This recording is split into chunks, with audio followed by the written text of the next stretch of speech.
Baada ya kufanikiwa kuwatoa wafungwa 78 katika mkoa huu wa Dar es Salaam, watu wengi wamebarikiwa sana. Watu wengi wamefarijika sana. Familia nyingi zimefurahi. Basi nikaanza kupata barua kutoka sehemu mbalimbali wakiomba pia niweze kusaidia katika mikoa yao. Siku ya Ijumaa itakuwa ni siku maalum kwa ajili ya mkoa wa Dodoma.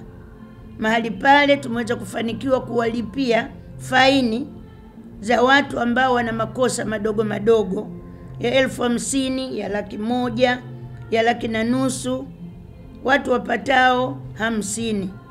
Na kwa sasa hivi tunavyosema ni kwamba tulitoa kipaumbele kwa wale watu ambao wanawake wanaonyonyesha watoto wamefungwa, wako mahali pale. Wale watu ukiwalipia faini unapata thawabu kwa Mungu, kwa sababu kwa kweli wana watoto wachanga. Na vile vile wagonjwa. Mgonjwa yuko mahali pale amefungwa.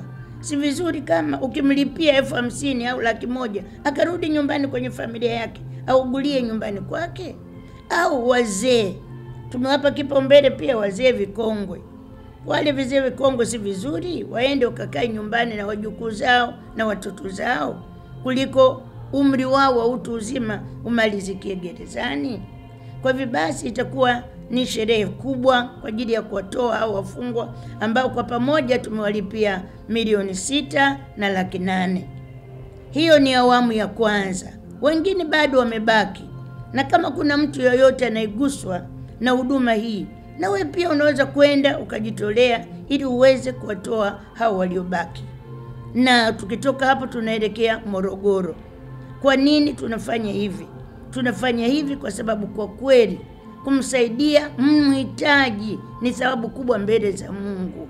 Mara ngapi tunaenda masokoni, tunaenda madukani kutumia zaidi ya 100,000, lakini kwa 50,000 yako unamtoa mtu akae na familia yake. Kwa 100,000 yako unamtoa mtu gerezani akae na familia yake. Ni thawabu gani mbele za Mungu? Mungu lazima atakubariki. Ningependa kuwaasa wamama wenzangu, ningependa kuwaasa makanisa mbalimbali, watu wenye mapenzi mema na Tanzania, tusiwanyanyapai wafungwa, ni wanadamu kama sisi. Siku ile Yesu atasema, nilikuwa kifungoni ulikuja kuniona. Ukasema, lini Yesu ulifungwa? Umwambia, jinsi ulivyowafanyia hao ndivyo umenifanyia mimi. Nilianzia Dar es Salaam. Dar es Salaam nilitoa wafungwa 78 na pale tulitoa milioni 25. Tumeenda Dodoma sasa kwa milioni 6 na 800,000 tutatoa wafungwa kati ya 43 mpaka 50. Na tukitoka hapo tena tunaenda Morogoro.